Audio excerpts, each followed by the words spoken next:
Today we visit with new Kerrville City Manager, Dalton Rice. Hello, everyone. This is Tom Fox. Welcome back for another episode. And I'm absolutely thrilled today for two reasons. First, our guest is Dalton Rice, new city manager of the city of Kerrville. But I'm equally thrilled that Andrew Gay, my co-founding partner of the Texas Hill Country Podcast Network, is joining me. So, gentlemen, first of all, welcome to the podcast. Appreciate it. Thank you. Dalton, can I maybe start out with a basic question of, could you explain to our audience what a city manager system is in the state of Texas? Basic question in city manager. Ooh, that's going to be a tough one. Long story less long, a city manager is basically a chief executive officer for a city. So everything, all the departments under a city, ideally, would fall under the purview of the city manager, who's appointed by a city council, who is the elected body, or similar to a board of directors. And that is opposed to a mayoral system, how is that a little bit different?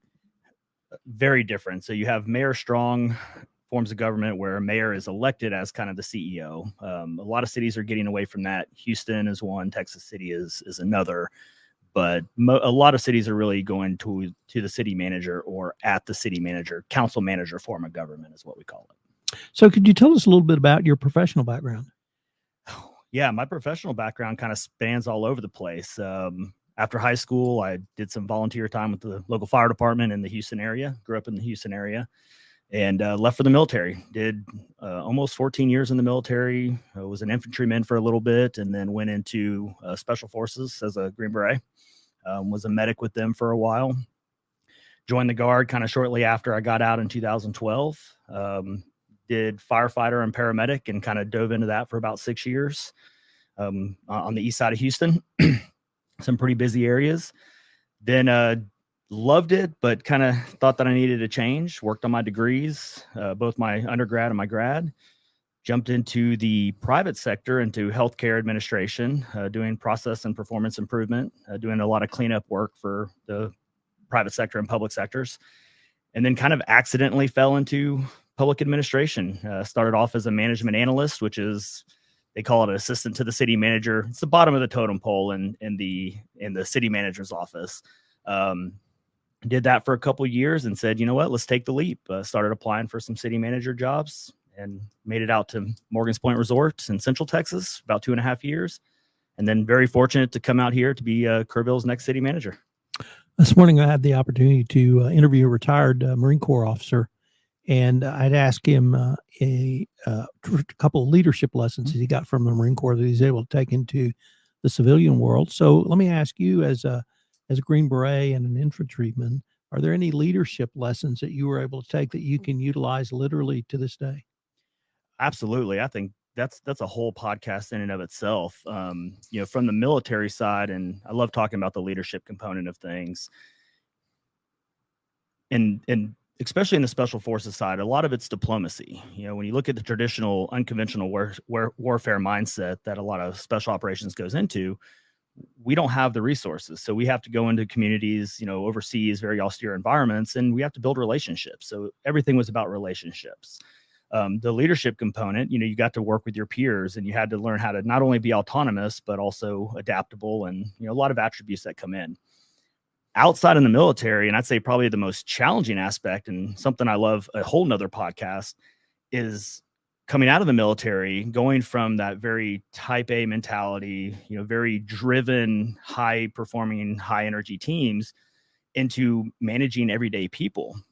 And that was a big learning curve for me, because my 100% is not everybody else's 100%. So I had to really learn how to adapt that. I learned more about the leadership kind of in my transformation of domestication and being a dad than I ever did in the military. Raising twin boys gave me more leadership experience than I ever learned from the military. One of the other things he said was when he was in the Corps, you did not have a day off. You were a Marine 365 days a year. And it strikes me that the city manager of a town the size of Kerrville may be similar to that. Everybody knows you. We've had bank presidents and principals talk about going to the grocery store and people talking to them for 20 or 30 minutes.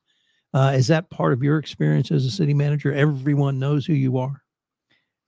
Yes and no. And you know what? I love it. The comparison from the military being, 24/7, 365 compared to a city manager 24/7, 365. The military life is easy. You're told what to do, where to go, how to do it, and it didn't matter whether you're an officer enlisted. The hardest thing about the military really was on the families. We chose it, we loved it, we wanted to do it. The families didn't necessarily choose it. And I always kind of attribute the city manager moving and being a nomad. Every community I went to in the military, I'm going there because it's a job. The base is there and that's where it's located, and we fit in. City manager, you get to choose the community that you want to be a part of. And so it's not a job, it's a lifestyle. Yeah, there are times where, my wife and I do date night every week, at least once a week. We make it a habit. If we don't want to really, interact per se, we'll go to other communities. We'll go out, or we'll fly out and go somewhere and travel somewhere else, for a couple nights, or drive somewhere. But outside of that, she loves it and hates it. But yeah, we go to restaurants and we meet people, and I'll talk to them for 10 or 15, 20 minutes. But it's not work. It's our community. It's really, truly, as cliche as it sounds, it's what we believe in and why we're doing it. And so I love that aspect of it. You have to find that balance. Andrew? I want to talk about everybody's favorite topic when we're talking about the city, which is economic growth. So, but I want to talk about it through the lens of the city manager, and as far as what tools do you have in your toolbox that you envision using to help foster some of that here? I know that we all know that the trick is the right kind of growth, right? But how do you see that playing out as far, because we also know that we don't have control of the old joke here in Kerrville is that the city does things that control what private businesses and their decisions do as far as inside the city. And we know that that's not true, but as a city manager, what tools do you have available to try to help aid some of that? Okay. Yeah, I'll try to minimize some of the smoke and mirrors, because unfortunately, everything we do, there's political impacts, and I'm politically agnostic, and I have to be. I have to maintain that neutrality. I call it the umbrella effect. Ultimately, my role as city manager is to navigate, let the teams hire the right people, put them in place, and let them do their jobs. And we have an amazing team. Then you have the political side going up. So how do we kind of navigate that to minimize some of, the ups and downs? So really how I kind of attribute it and how we navigate that is there's going to be times of development and then times of redevelopment, but then you have sustainability. So how do we make sure that we don't focus too much on our future where we're neglecting the past, but we don't drag our successes in the rear, and we continue to maintain that, that sustainability. And that's one of the things that kind of drove us to Kerrville was there's at least a plan. Now, how we execute that can always be up for interpretation, but bottom line is, as a city manager especially, and what we talk to the community about, what's the good, the bad, and the ugly? And that's all we can do. We provide the good, the bad, and the ugly. We try to have the greatest positive impact on the most amount of people while minimizing the negative impact on the least amount of people. And that's going to change. So one of the things we talked about that the other thing I wanted to ask you about, we discussed a little bit about this before we got started here, but is the importance of an open dialogue or a channel of communication between the city residents and the city manager themselves. So you want to talk about that a little bit? Yeah, we have a great management team, with Kim Eismer, assistant city manager, Michael Horness, assistant city manager, Michael Hayes, city attorney. And everybody, I actually have to give Maya Johnson probably the most amount of credit. She's been putting up with my calendar for the last month, and it drives her crazy just looking at it. But we have such a great management team that it really is kind of allowing me to get out in the community and be the face, and not necessarily a positive face, but also be able to take the lashings. Our team shouldn't have to do that. And it's not always about the lashings. It's about communicating. It's about getting out there and talking with the residents, give them an ear.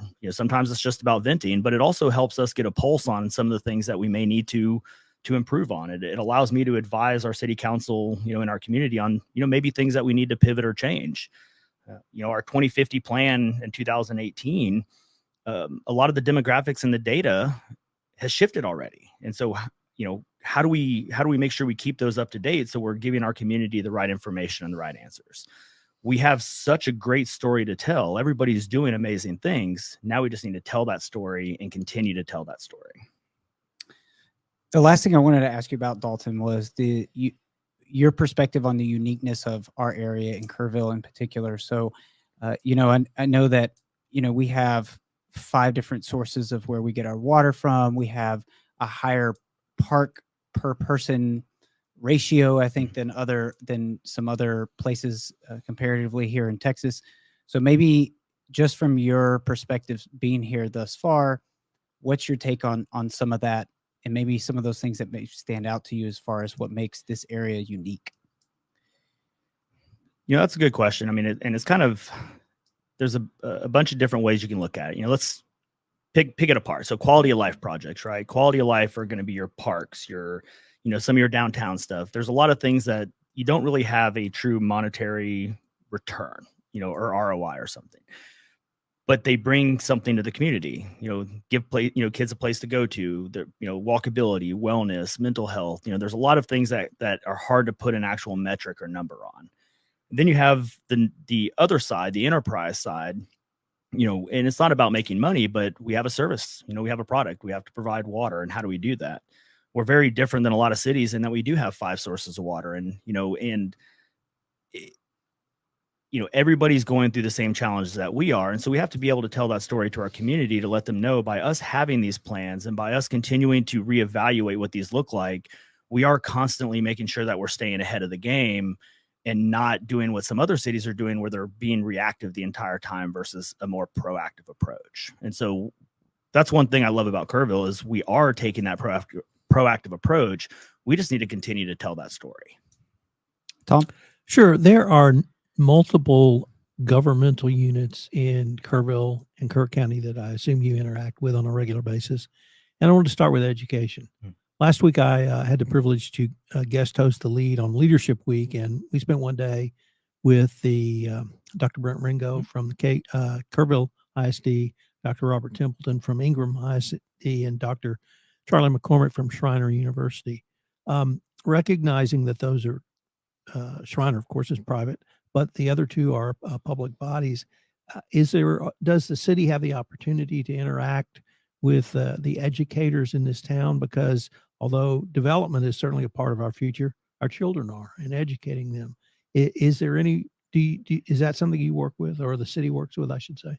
I'm going to say yes. And whatever we can do to take it to the next level, over the next, I'd say the previous or past month and the next kind of 60 days, that's all it's been, is meeting a lot of internal and external stakeholders. I've toured Schreiner University, with Dr. McCormick, and Dr. Ringo and I've, chatted quite a bit, and really meeting a lot of the general managers, executive directors, from the chamber to the EDC. We've already had tons of interaction with these folks, and it's always been there. The relationship has always been good. It's now, how do we take it to the next level? How do we work together? Going back to the academic side, how do we work and partner with them to start trying to build our future workforce, our succession planning? How do we get our kids, the ability to have some technical skills that we could potentially get them, into local government? And what does that mean?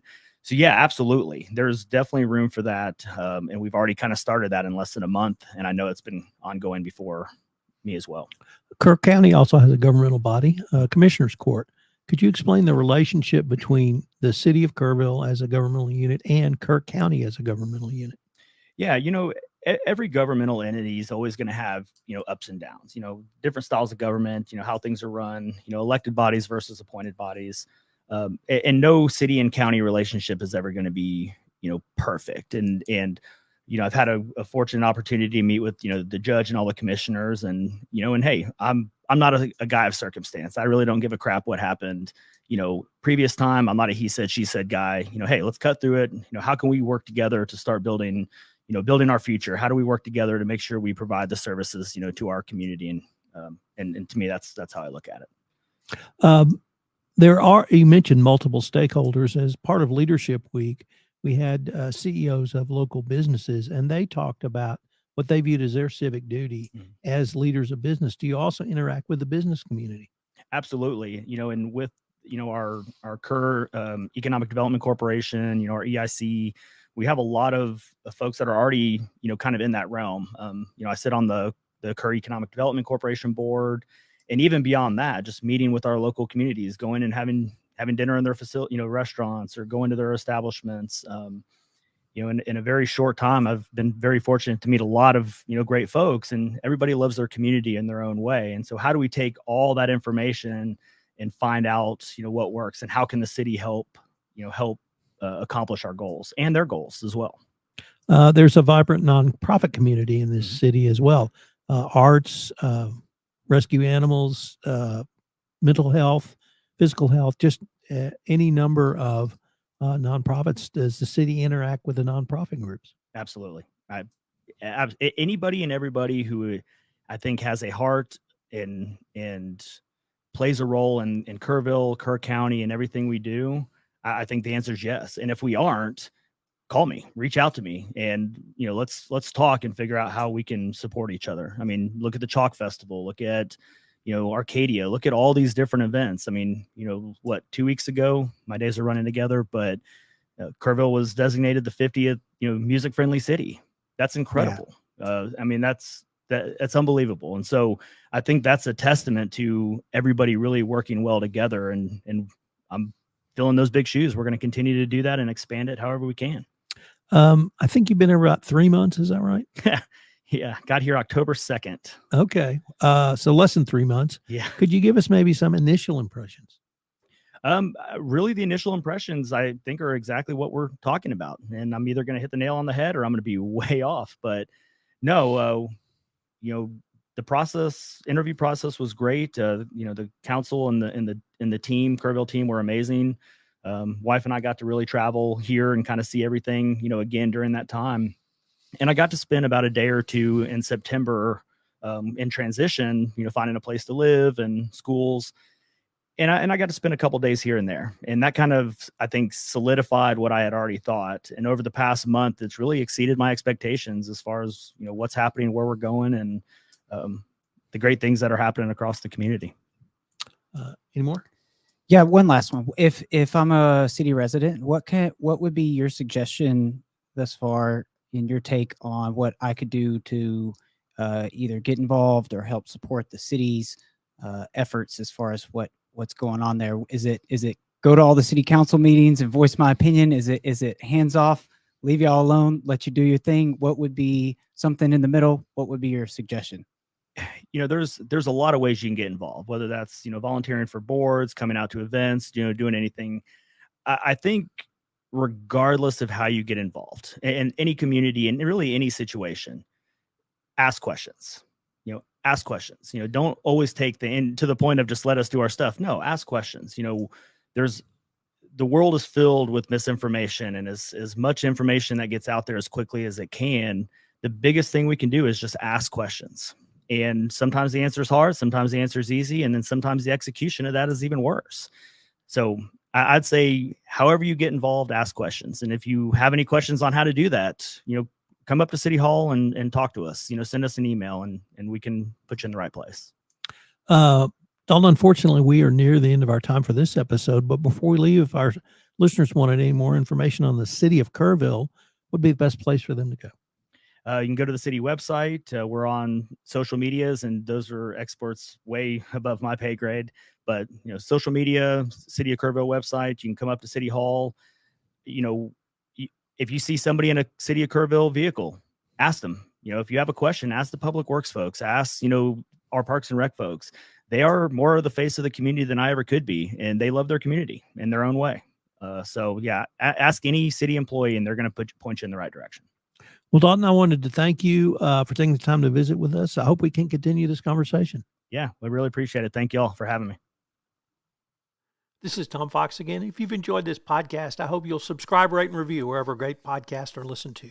The award-winning Texas Hill Country Podcast is a production of the Texas Hill Country Podcast Network.